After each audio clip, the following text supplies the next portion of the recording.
Ladies and gentlemen, welcome to episode 150 of the HaskinCast Podcast.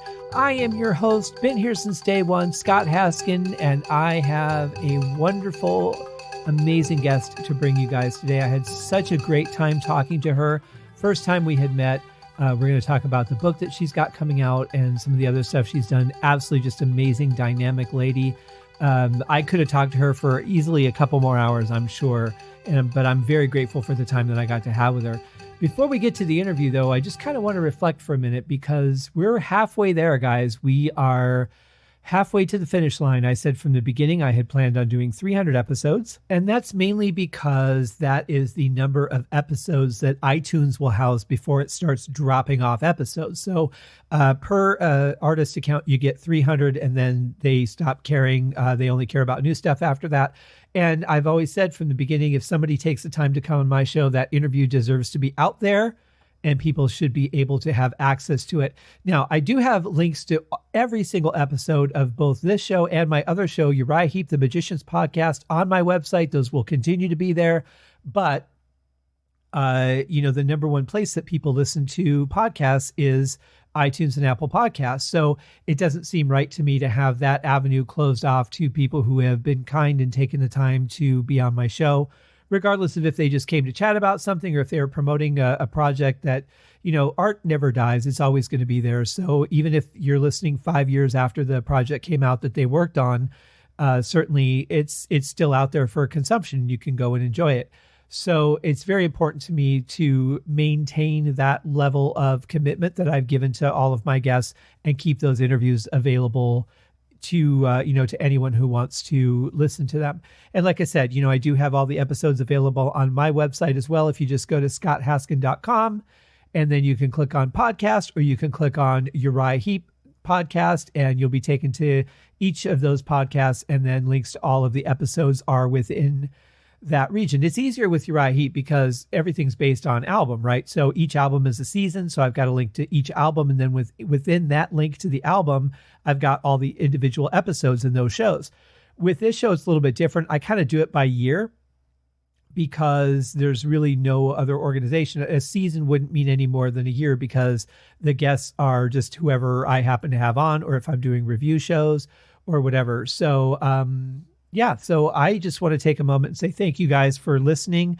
It's been a long haul. This has been about 2.5 years I've been at this, and got a little ways to go yet. So we're halfway over the hump, and now sliding back to the equator. And I've really enjoyed it. It's had its ups and downs, that's for sure. I've learned a lot, lost a lot of friends along the way, a lot more than I would have expected to for just asking them to come on the show as a guest. But that's how some people are. And other people have been very, very gracious and been on the show and, stayed in touch with me and all that. So every guest that's been on the show, I thoroughly enjoyed. And I thank everyone who has taken the time to come on. It's just been amazing. We've got a lot of great stuff coming up.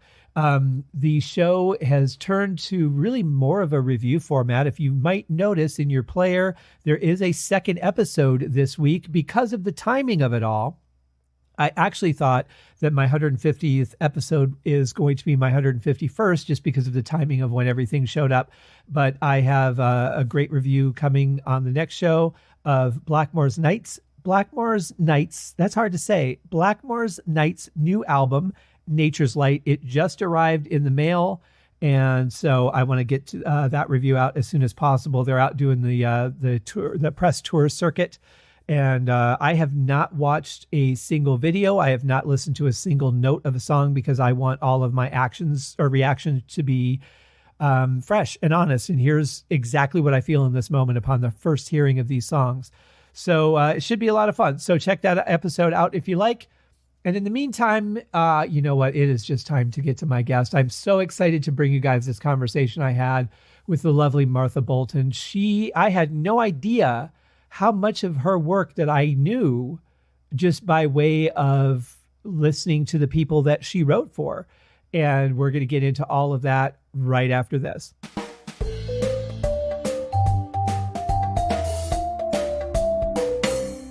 Hello, Hello, ladies and gentlemen, and welcome to another episode of the HaskinCast Podcast. I am your host, Scott Haskin, and today I am not alone. I am joined by someone who is absolutely fantastic, who has probably affected your life in ways that you don't even know about, but you know what? You're going to find out because she is here to tell us about her new book that she is working on. Let's welcome to the show, Martha Bolton. Martha, how are you today? I'm doing good. I am doing very good. Thank you for having me on. Thank you for coming on the show. I am so excited to get to know about you and your new book. Let's see if I can get through it as well as I did a moment ago. This is, the book is called Dear Bob, Bob Hope's Wartime Correspondence with the GIs of World War II. You did it. Yes, I win. Now, how would you know anything about Bob Hope? Well, I was a staff writer for Bob for 15 years. I was his first woman staff writer and had a lot of fun writing the shows and working with a team of writers. And we had a great time. And he was a wonderful boss, never said an unkind word to me in 15 years. So wow. That's pretty good. That's a pretty good record. You know, it's interesting because we get these impressions of people that, we see on the screen or come through and do tours like Bob did. And we get a certain impression of who we think they are as people, who we would like to believe they are as people. But to hear that he actually was that kind, that really warms my heart a lot because it wasn't just a persona. Not at all. He was the same person that when he walked out of his dressing room and walked onto the stage, that was the same person going. And when he walked off the stage and went back to his dressing room, it was the same person. He didn't get caught up in all of the show business stuff. He was just a everyday guy that just had lived obviously a very full and productive life, put all of his talent to work, but never forgot where he came from, never felt like he was better than anybody else. And even at his parties that he'd, have, he'd invite everybody. It wasn't just the stars. It wasn't just the A-list. It wasn't just presidents, but they were there. He'd invite his gardener and his family. He'd invite his, just his staff, and he'd invite whoever fans. He was just a warm, welcoming, wonderful human being. I love people that can't see the separation of what I guess you would call classes of people. You know, you've got your elite, you've got your political elite, you've got your entertainment elite, and then you've got the servants. I love that there's people, especially someone of his position, that didn't see there being a division between that. That's absolutely beautiful.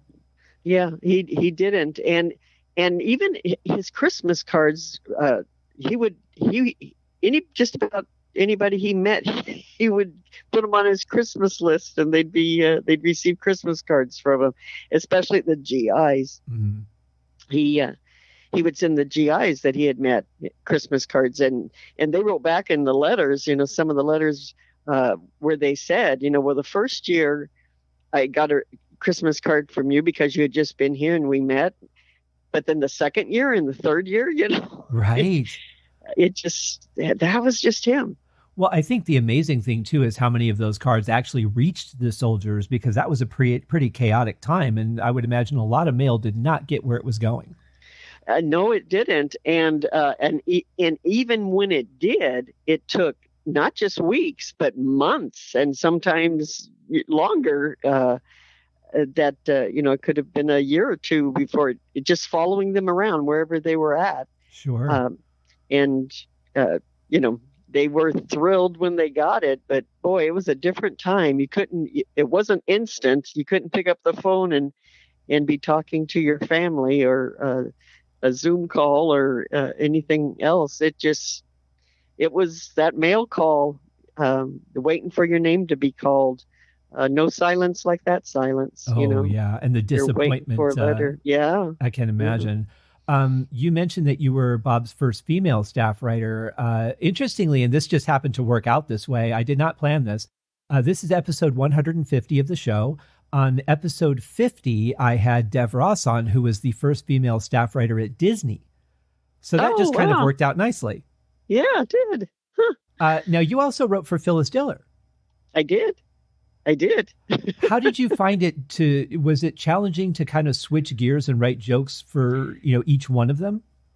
Well, you had to train yourself to get into their voice before you were writing for them. You couldn't just go from Bob Hope. It wasn't that you just sat down and wrote jokes. Mm. You sat down and wrote Bob Hope jokes, and you sat down and wrote Phyllis jokes, and anybody else that you were writing for.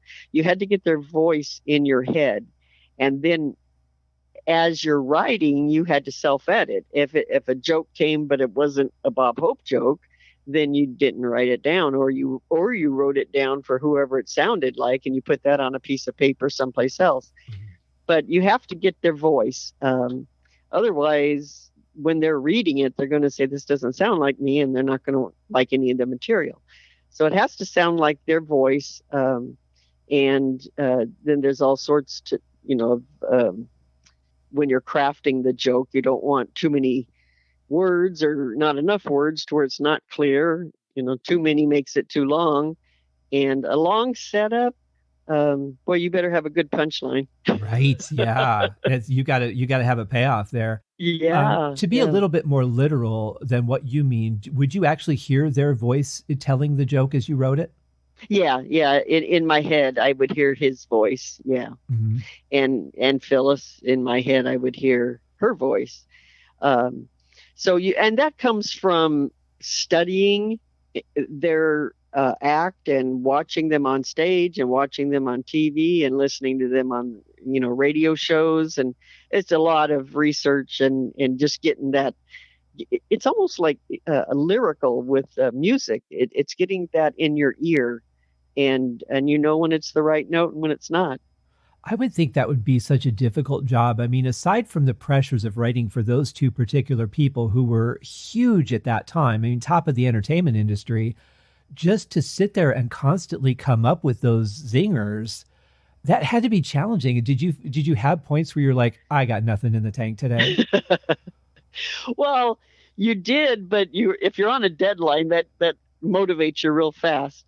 But I remember when I first started writing for Bob, I would look at the piece of paper and it was blank, and I would just stare at it, waiting, knowing that I had to turn it in at 5 o'clock by 5 o'clock in the afternoon, say, and it's 9 o'clock in the morning, and I'm just sweating it because you got to fill up that paper and several more.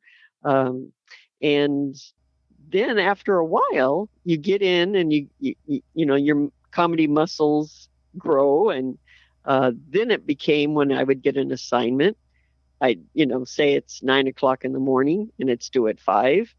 I'd go, well, it's not due till 5, so I could go shopping. And so you just build up a confidence that you can do it whenever you sit down to do it. You just know you're going to do it. So that comes with just the growth in the career and in the confidence that that it's come. It always comes, and you don't have to stress over it. But and it was fun too. It was always fun to see what you could come up with on a certain topic. And we'd usually have 15 topics, 20 topics for a show, sometimes more. And then we would write 10, 15, 20 jokes per topic. Right. So that's a lot of material that we're turning in, usually over a weekend. And then we were going to, tape the show. When he would do the show, there was one show that we did. There was 7 of us, and we turned in over 2,000 jokes. Wow! For 7 of us. But what he would do is at the tapings, he'd do probably 50 minutes, 45, 50 minutes of monologue, give or take. And then that would get pared down to what you saw on TV. It'd be, 6 minutes, 10 minutes. But the television audience got just a sliver of what the studio audience would get. So Oh, sure. And I can say as an artist, there's probably nothing more intimidating than a blank canvas and the pressure of having to put something on it. But I kind of feel in a way, and I wonder if you do too, that there's some sort of adrenal glands just for the creative muscles that when we are on a deadline, we somehow just get that endorphin and we just kick it into a gear and we make it happen. Absolutely. I totally agree. And sometimes, that pressure you love because that does push it into high gear. And like I said, it's nice to see what you'd come up with in that short period of time or in that pressure moment. Sure. And then, sometimes he'd call from wherever he was at, and he had found out something was at the banquet or something had happened in the town or the world or whatever, and he wanted some lines on it. And he would just breathe on the other end of the line while he's waiting for you to come up with a line. And I finally got smart enough to say, can you call back in about 5 minutes? And then it just gives you that little bit of break to where you could just concentrate, and then the pressure was off a little bit. And by 5 minutes, you had some lines for him. But yeah, it was pretty intimidating. So you said that you would write over, like, for example, a weekend. When, from the time that you guys would write all that material, when would he actually perform it? How many days would that be in between? Well, that would be usually that would be for the television monologue, and that we usually did just before he recorded it. So it would be a day or two. It wasn't much. And then so we would turn that in. Now we had usually met at his house before that to have gone over the sketch ideas, and then we would have passed that back and forth, and that would probably be within the week. And then he would decide which sketch ideas that he liked, and sometimes he would take a writer's entire sketch, and then other times he would take a block of this person's and a block of this person's, and he'd put it all together. And he'd do the same with the monologue. We'd turn them all in, and then he'd pick which jokes, and then he'd put that together in the order that he felt it seemed right to him. There was this one time when I stopped at his house, and he had all of our material in his newly remodeled office. He was showing me his office that had just Dolores had just remodeled it all, but all over the carpet he had the material all laid out, covering the entire carpet of this huge room of all the one-liners. And he had the jokes checked off on which ones, and he was putting it all together into an order, and that would be the monologue that we were getting ready to do. Wow, that's so much to memorize too in such a short time, especially with, probably last minute change outs and things based on political or maybe whatever was happening in that moment. Well, if it was a show, he would memorize it. He had almost a photographic memory. For television, he would use the cue cards, but it wasn't that he couldn't memorize it, but they were available, so why not? And we would make changes, and then Barney McNulty would get it to the cue cards and get it all ready. But back in World War II, which I found amazing, is they didn't have cue cards back then. Really? And he would and he would get up and he would do his entire show, and he had his writer, and his team of writers that would turn in material, and it would be brand new. So it's not like an act that he continually did. So he would take the new material, walk right onto stage with no script in his hand, nothing, no cue cards, nothing. He would get out there and he would do the entire show. Wow. It's mind-boggling when you look at those old clips. You could see them on YouTube and different places, but when you look at that, you got to tell yourself he had nothing, and he had just been given those jokes and walked out there and did them. Talk about somebody who is born to be an entertainer. Oh, I know. And I watched him do that on shows, even in when I was with him, as far as we'd turn in the material and he'd hang up and walk right onto the stage, or if we were at the studio, just hand him the jokes, and because something had happened in the news and he wanted some, put in some new jokes about that, and he'd walk right on stage and just deliver 5, 6, 7 of them right in a row. Wow. Just had been handed them. It's unbelievable. Yeah. I want to talk a little bit about you before we get into the book, though, too, because you yourself, beyond the work that you did with Bob and Phyllis, you have gone on to do amazing things yourself. How many books have you published? 88. I think this is my 89th. Yeah. That's quite a career that you've had. Yeah, I started doing one a year, and then some years I did 2, and then I think there was a few that I did 3. So it adds up over time. Before you know it, you turn around and you go, man, what number am I on now? Right. But are you, with that kind of a catalog, are you able to still look back on any book you could pick off of your shelf and go, I remember this? And does it make you smile, or did a few of them, because you were doing them so fast, feel like, yeah, I just knocked this one out because I had to get that done? No, they all have something that made me, I was happy I did them, and but there's some that I really enjoyed doing, and I remember being on deadline and how different things happened that forced me to get it done, and different stories that go with each one. You have your funny stories that happen.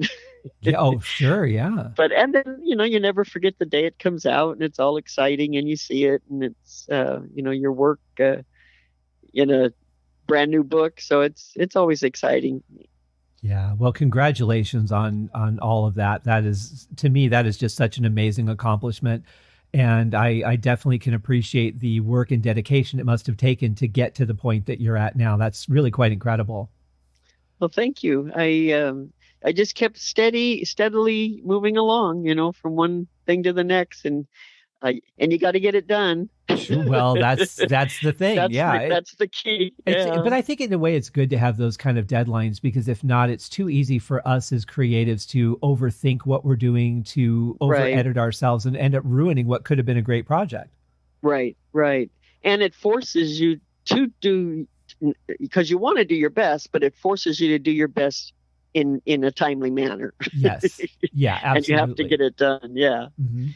Well, I want to talk to you about Dear Bob, Bob Hope's wartime correspondence with the GIs of World War II. I just wanted to see if I could do that again. You did. And you co-wrote this with Linda Hope, who's Bob's eldest daughter. What was that process like?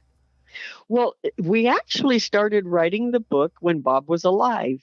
And I had found out about the letters. She grew up with them and always wondered what they were, and ended up writing a high school paper about the letters. And when I found out about him, was working on the shows and had to do some work on that. And I thought, man, these would make a beautiful book, because I was so blown away at what these letters represented and what they were and what they said, and the back and forth between Bob and the GIs, and the funny letters, the historical letters, the letters that just pull at your heart, just choke you up. So I talked with Bob about it, and he knew, that how special they were to him, and what they would mean to the world, and so he told me to talk to Linda, and who was his producer at the time, and so we talked and started laying it out, and started working on it. And what happens, in Hollywood, you're working on this project, and then you got this one, and then this one, and this. He had all his shows and all his personal appearances that you're still doing. Well, and then so years would pass, and then unfortunately he passed away, and so I'd never forgotten about it. I always, just because we had done a lot of work on it and had gotten pretty far down the line. But I didn't know, where it stood, but it stayed in Linda's heart as well, and definitely in my heart too. And so a few years ago, she contacted me through email and said, "Would you like to get back on that book and let's finish it up?" And I couldn't believe it. I was so excited, and so we started working on it. By now, though, the letters, they were at his house, and that's where we worked on it out there. But now had been given to the Library of Congress. So I had to go up there, and so I finished going through the letters at the Library of Congress and finishing up the book. And then I would send it back, the manuscript, to Linda, and she'd make suggestions, and we'd go back and forth. And we were hoping it'd come out last year, but it ended up coming out this year. But after what everybody went through last year, I think now is the perfect time for it to come out, because we could all use hope. And Bob was always known for his timing, so I think he's still doing it. This is the letters just remind us of how much we need each other, and I think it's perfect time for it to come out. I would agree, and I know a lot of books are being delayed just because of the fact that the presses were closed for so long, and now that they're finally able to get back in there, they have a huge backlog of books. So I'm really glad this made it to print. But I think you're right. Right now is a time where people are in just such despair and darkness, especially over the way that we've had to live for the last year. And I think a lot of people feel emotionally isolated as well. So to have these letters come in that are so inspiring, so heartfelt. I mean, these are people that were writing that could die, and they could die while they're writing the letter, and they knew that. Oh, yeah.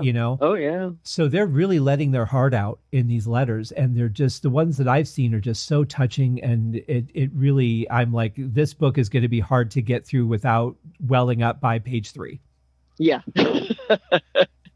Yeah, but there are funny ones. There are funny ones, but boy, the sacrifice, the selflessness that comes across, and the gratitude.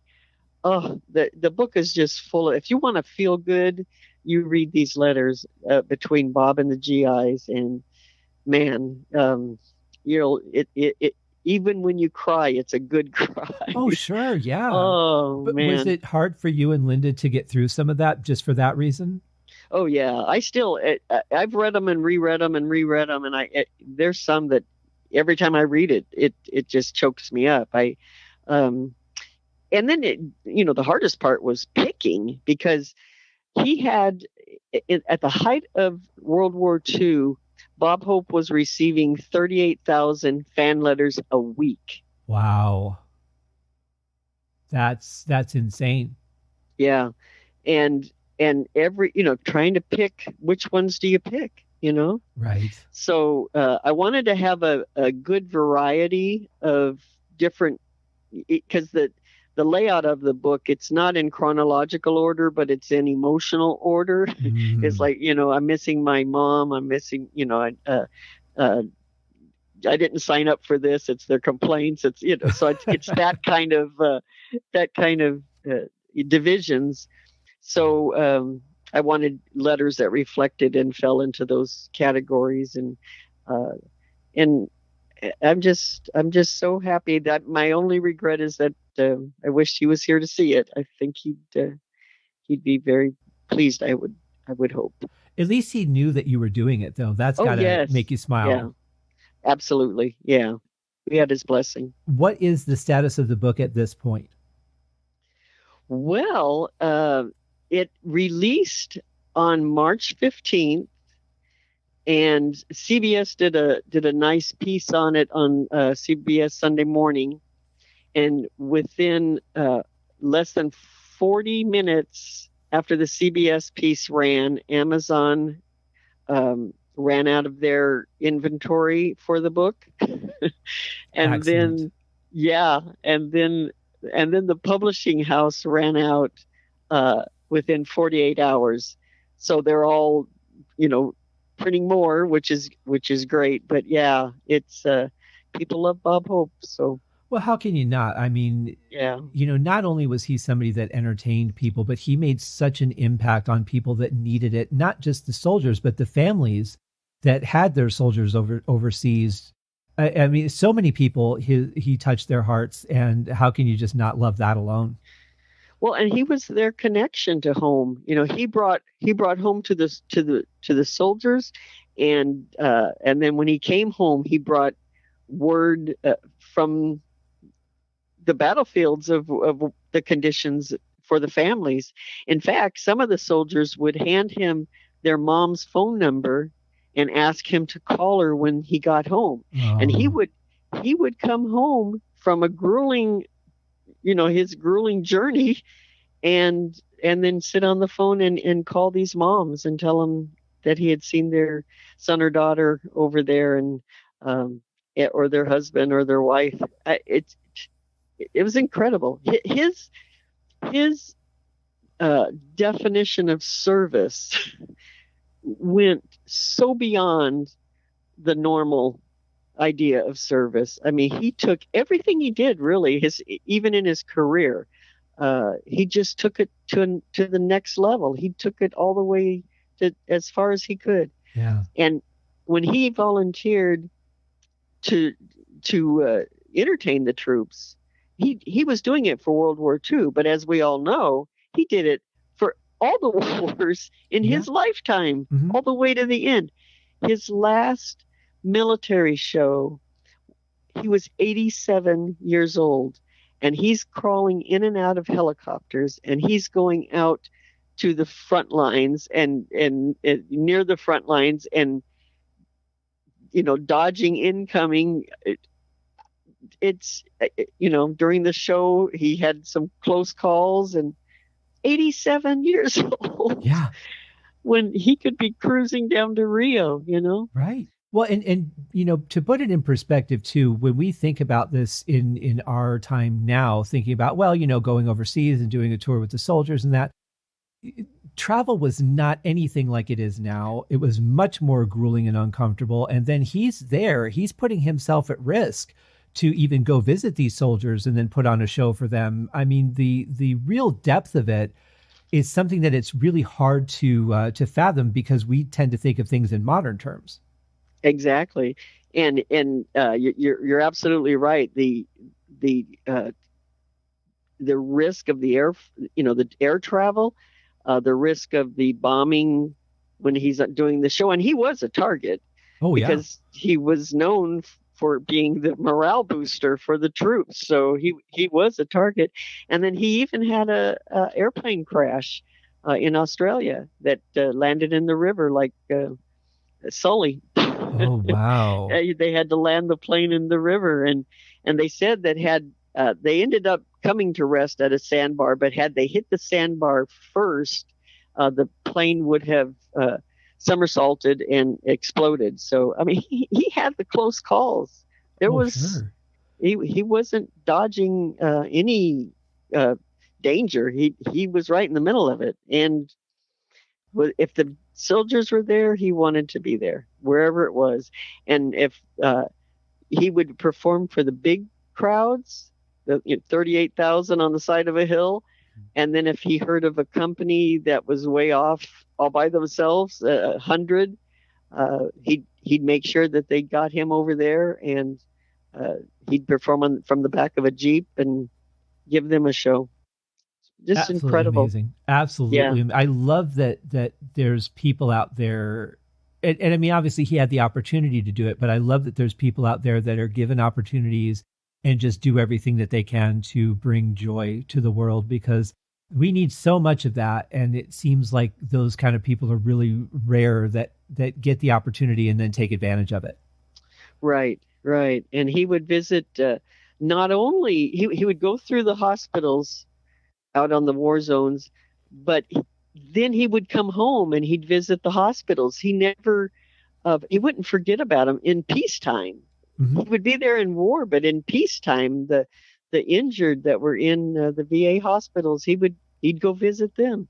He'd make sure that whatever they needed, they got. He would, if either he would provide it himself and donate it, or he would take it through the chain of command and all the way up to the president if he had to, and just made sure that the GIs got what they needed, and knew that the country and himself and anybody that he could influence and the whole country was supporting what they role were model. sacrificing. Oh, I know. Yeah. I know. I'm so glad that you got to be a part of it. And I'm really grateful that you took the opportunity to share those experiences with everyone else. I cannot wait to see the full book. And I'm so grateful that you guys got together and made it happen. Thank you so much. Oh, you're welcome. It's my honor and my privilege. Well, I have the link in the show notes for you guys to go right to the site, and you can grab the book. You can also get it on Amazon. I'll see if I can find that link and put it in there as well. I just have to say, Martha, thank you so much for taking time out to come on the show. Thank you for working on this book and getting it out. Inspiration is a big thing that we need right now, and just that emotional support, even if it's not directed at us, to just feel like we were part of that, as we do when we read letters like this. It's an untouchable experience. Absolutely. And we owe so much to that generation, our grandfathers, our great-grandfathers, and just they all gave everything they could, and we're indebted to them. Absolutely. Well, thank you for coming on the show. I do hope you'll come back and visit us again. I would love to. Thank you. Well, in the meantime, you take care and good luck with the book. I hope they get a bunch more printed up real quick so you can sell out again. Thank you. Bye-bye. Thanks. Take care. Wow. She's just done and seen so much. I mean, to get to work with those people that were just the pinnacle of entertainment in their heyday. And, obviously the work that Bob Hope has done has touched so many lives. And I love that they're taking that information and now bringing it out to a much broader group of people to be able to enjoy and appreciate. And there's certainly, you can never overestimate the work that Bob did. Just amazing people. And I'm so grateful that I got to speak with Martha. I'm grateful you guys hung in there and listened to the interview. I really appreciate it. I hope that you will join me for the next show that comes up, which should be available to you right now, which is my review of Blackmore's Night's new album, Nature's Light. I will see you guys next week. Thank you, Martha, for coming on the show. You guys take care of yourselves and each other. Cheers.